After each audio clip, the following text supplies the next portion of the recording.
morning, good afternoon, good evening. President Emerson Mnangagwa has just launched the Women Empowerment Fund,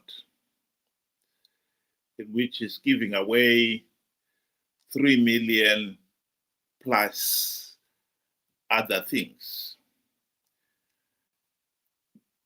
He launched this program at the in Harare yesterday at the conference center, former Sheraton Conference Center. And at the end of the day, he was going to hand out that fleet of vehicles to some of the women's league. What some people don't understand is this is not money from the Ministry of Women's League, of Women's Affairs. In other words, it's not coming from the Minister of Finance in the formal way that it was part of the budget produced by the Minister of Finance and will be subject to the same rigors of being approved by MPs in Parliament. And then how the money is spent is subject to the Auditor General. It's not. This is monies that Mnangagwa has. And he spends it. It's not audited, nothing. This actually is just another way of looting. Because the logical question is, how did he get the money?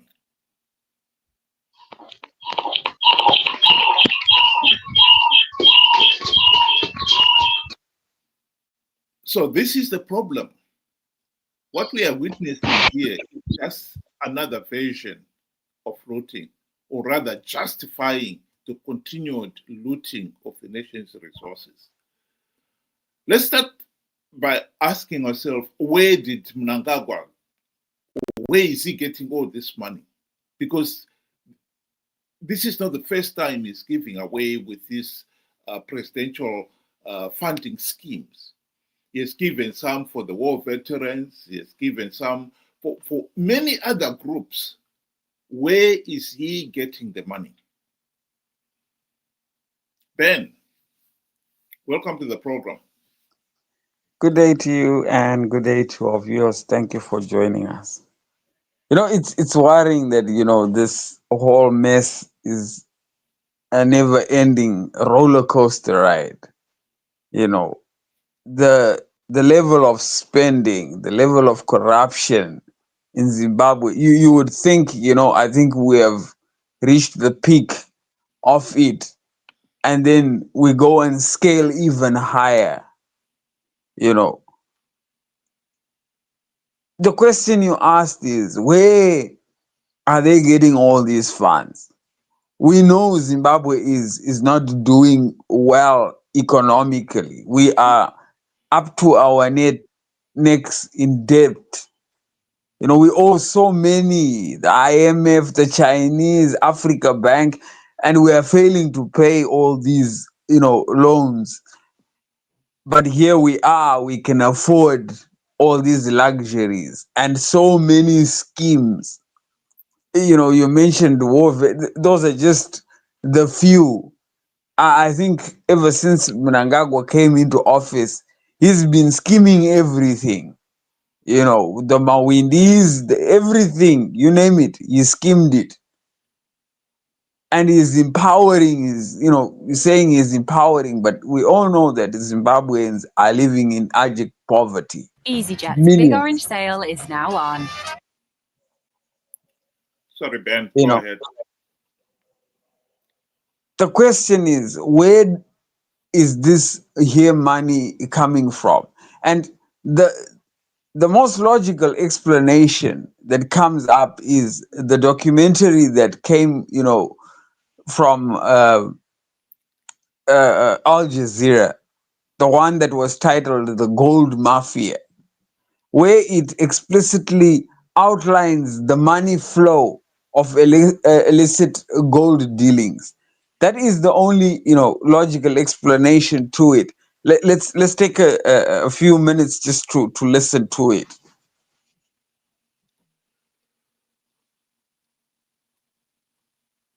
Okay, sorry about that. President Mnangagwa appointed Angel to one of the country's highest diplomatic posts. Use my to promote Zimbabwe brand.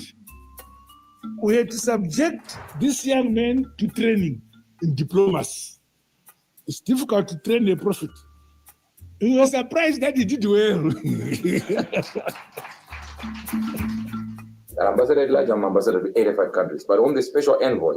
I'm a representative of the president. You are representing the president. Yeah. So if you then look on paper on that position, I'm number 2. And there's no position like that in the country. It was just one position that was never filled in. And it's created for you. Yeah, it was created. So one and only one. Miss Sin is another undercover reporter. She's posing as Mr. Stanley's financial advisor. We are the government. Yeah. That's right. So I can call the president now, not tomorrow, now, and put him on speaker. It's not an issue. The president's trying to create a legacy right now. Yeah. So it is the right time to strike now and go like we're in. Angel claims to foretell the destiny of Africa's leaders. 4 days before the Ghana presidential elections, Prophet Hubert Angel gave the word of the Lord, declaring the outcome. No, it's not the rejection of Muhammad, but he that is called Adonai shall remain in power. And you want to know what will happen in the election in Zimbabwe? How many times have I spoken about it? All I'm saying is don't... Mnangagwa's win in 2018 is known in advance. Political parties. There's no point supporting the opposition. Don't waste your time wearing all these t-shirts and regalia and meeting people at these conferences and these meetings. Just concentrate on Jesus. You waste your time. Mnangagwa will also win Zimbabwe's next election. The deal to launder Mr. Stanley's money is safe. Okay, let me just say, don't worry.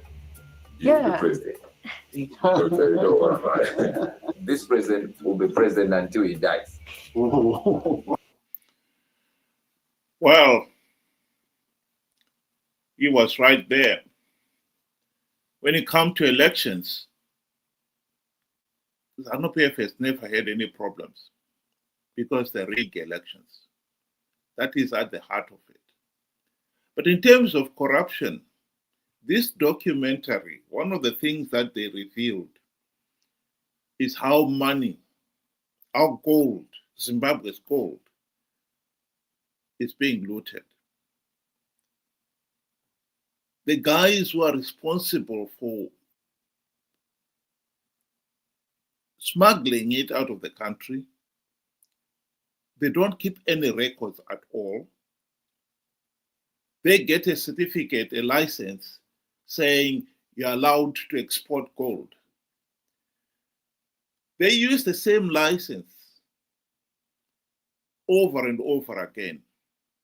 It's never endorsed to say, today you took out 20 kgs, and then on such and such a date you took another 20 kgs or whatever. There is no record. This is what makes it so difficult. If one was to listen to this documentary, Hubert Angel goes on to talk of Mnangagwa as number one. He is sitting at the apex of this whole gold mafia. He may be sitting at the apex, but what he's actually getting is a fraction of the true value of the gold that is being exported. Because the individuals who are exporting it, in one of the videos, they showed the individuals going by plane from Harare to the Middle East. And when they get to the airport, they don't even get out. They come back with the same return flight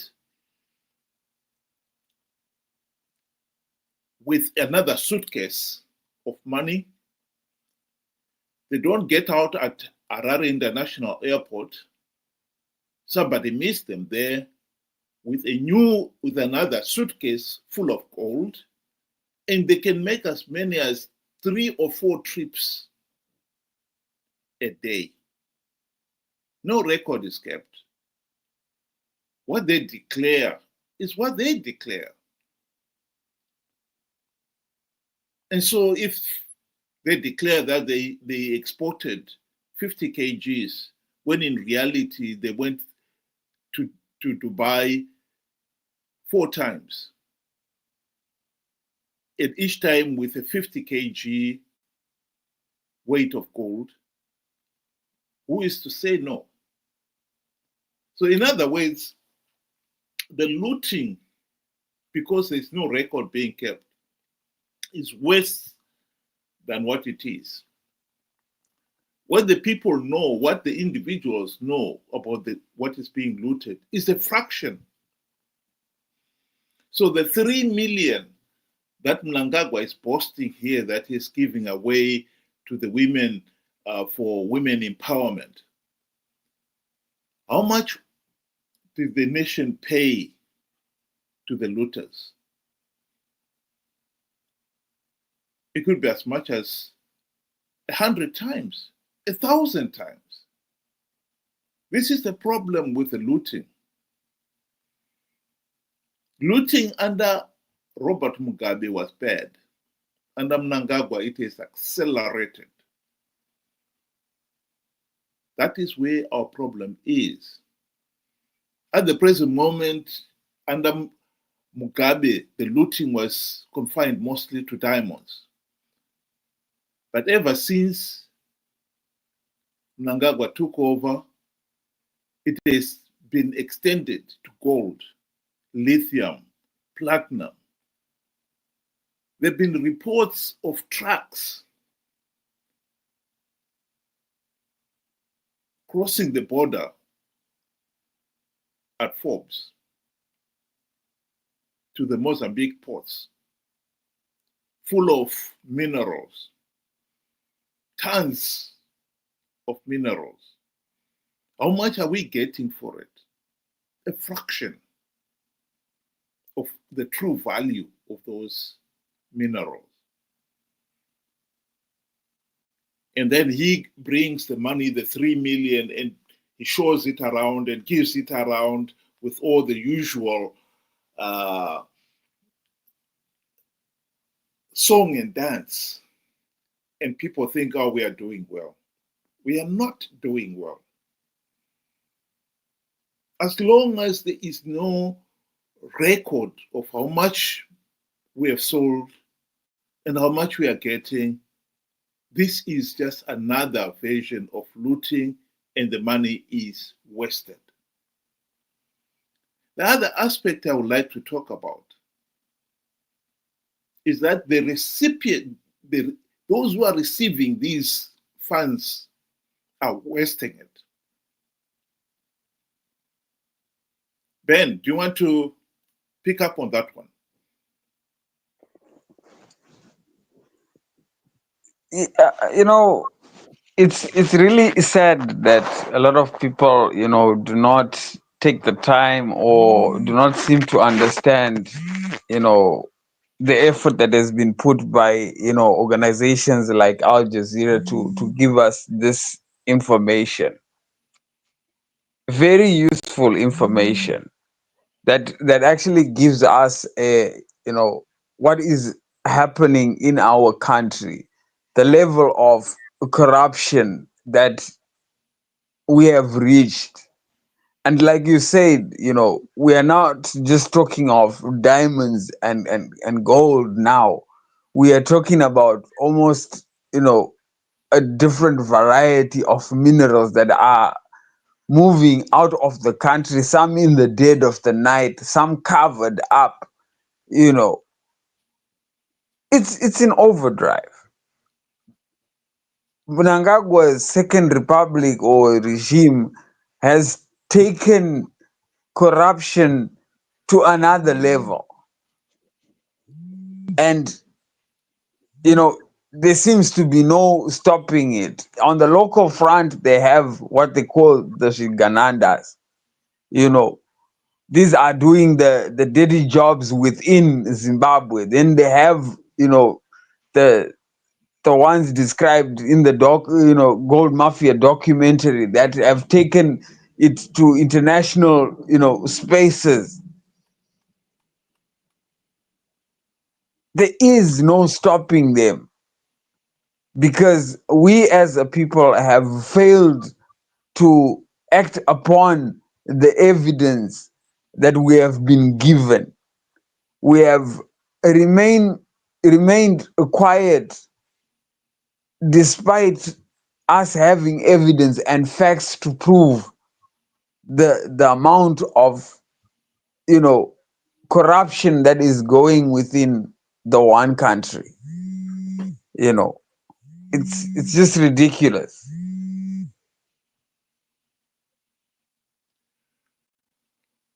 Well, one of the other aspects here is that these cars that are being given, donated,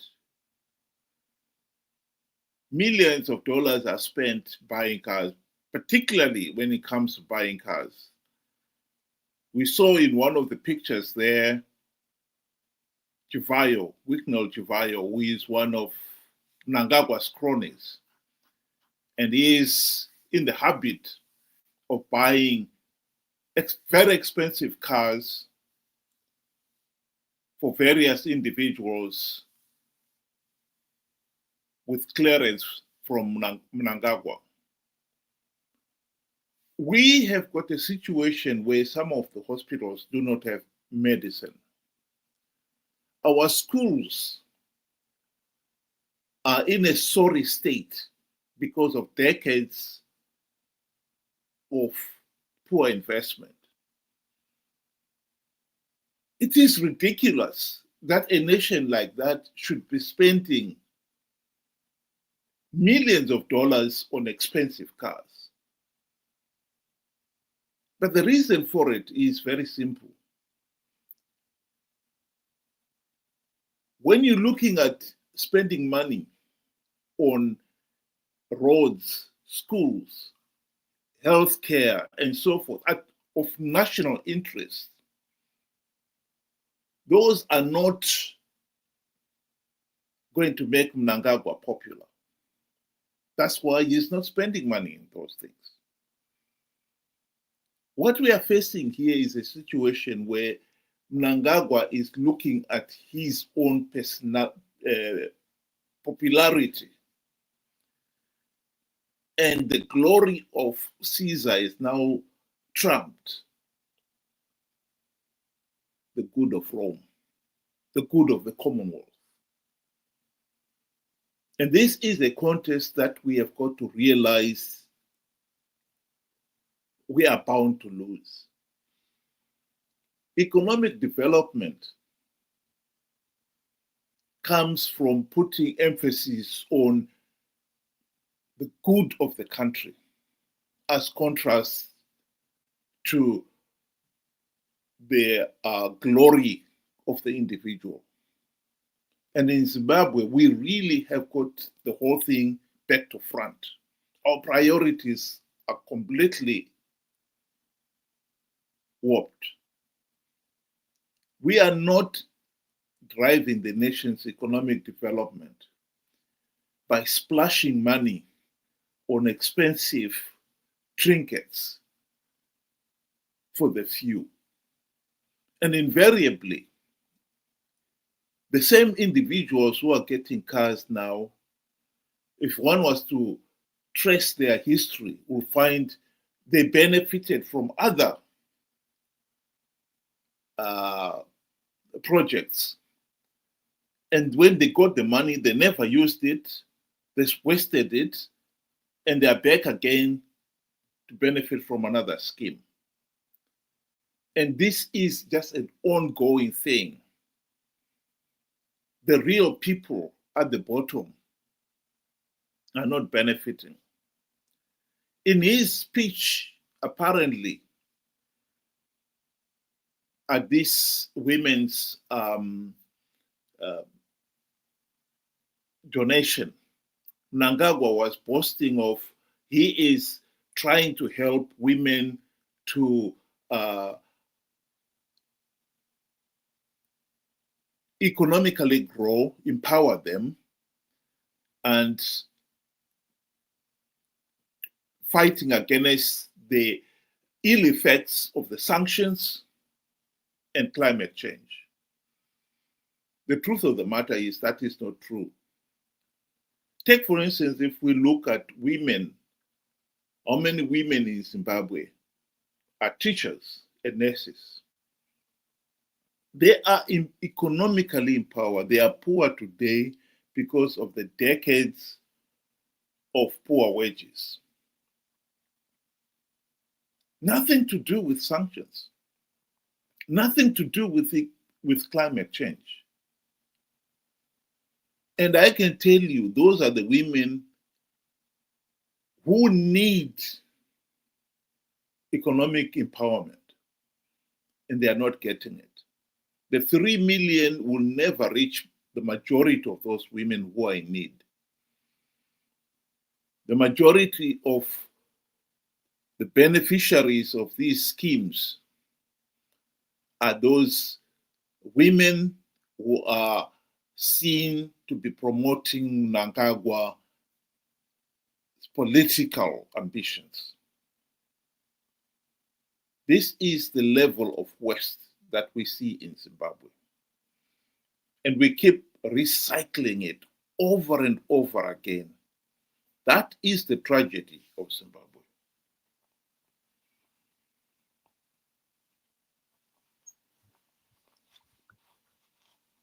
In a country where the majority are living under, just underneath $1 per day, it is very, very absurd to find out that the government has been buying so many cars.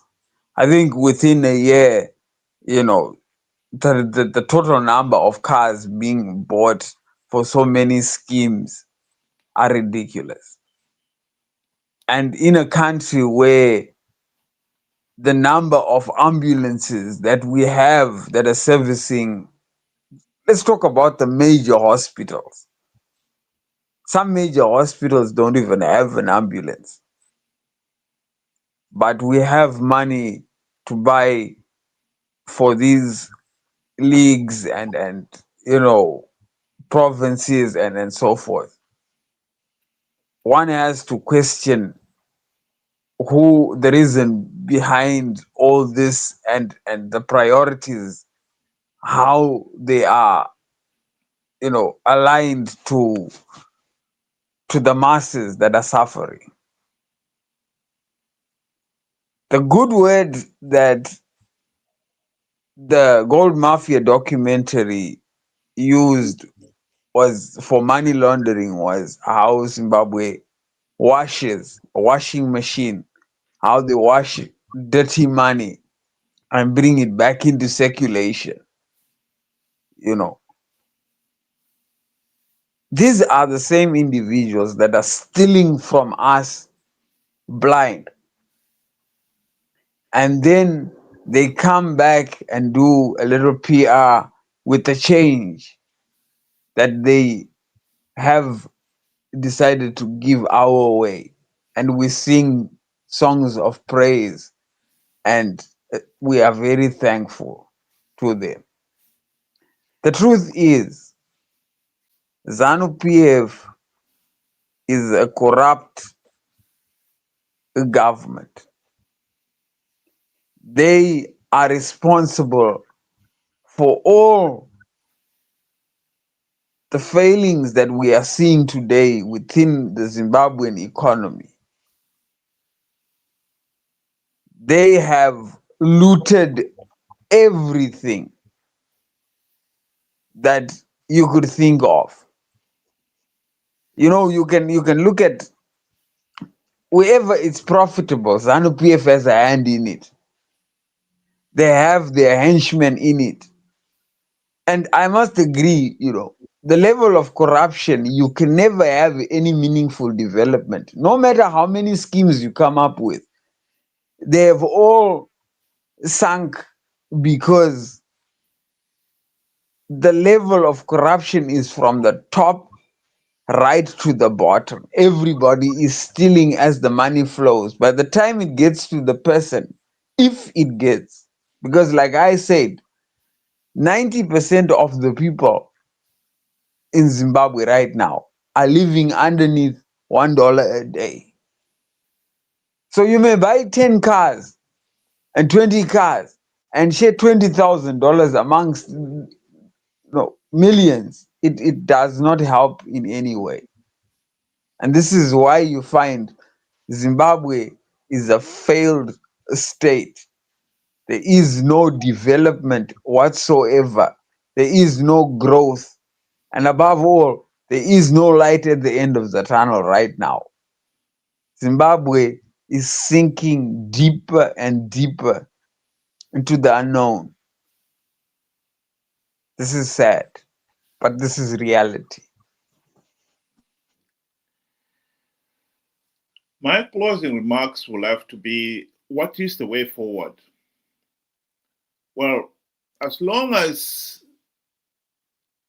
ZANU-PF is able to rig elections and stay in power, there will be no meaningful change in Zimbabwe. And at the present moment, the corruption we're talking about is the source of the money that has enabled Mnangagwa to corrupt all those involved in the election process. In an earlier video, we talked about how, or we played a video of Professor Jonathan Moyo saying how elections are rigged in Zimbabwe, how the President ZEC only rubber stamps the results. In the picture there, we show Mnangagwa talking to the ZEC official, and she's telling him, yes, Mr. President, would you like to see the results of the elections? This is the truth. The level of corruption, the level of rigging in Zimbabwe is such that the results are known in advance. And as long as ZANU-PF is able to rig elections and stay in power, the corruption and the looting will continue. And they will keep on giving all these other funds, suggesting that they're helping everybody, uplifting everybody, when in reality they're just dragging the whole nation deeper and deeper into the abyss. Until we have free, fair, and credible elections, there will be corruption. We can finally stop ZANU-PF rigging the elections if we have the mind to it. We have been playing our part in helping ZANU-PF stay in power by participating in flawed elections, so flawed, we already know the results in advance. And we also know that if we participate in such a flawed process, we give it legitimacy. And that's exactly what we've been doing. The message between now, the task between now and 2028 would be to educate Zimbabweans so that they realize that participating in flawed elections will only give ZANU-PF legitimacy and perpetuate the dictatorship. This will be our number one message to the people of Zimbabwe on this platform. And I'm sure we'll be visiting it again and again and try to hammer that message home. Do not participate in flawed elections to give ZANU-PF legitimacy. We will come back to that topic and deal with it. Thank you very much for joining us today. I hope you'll be able to do it again tomorrow. Good night.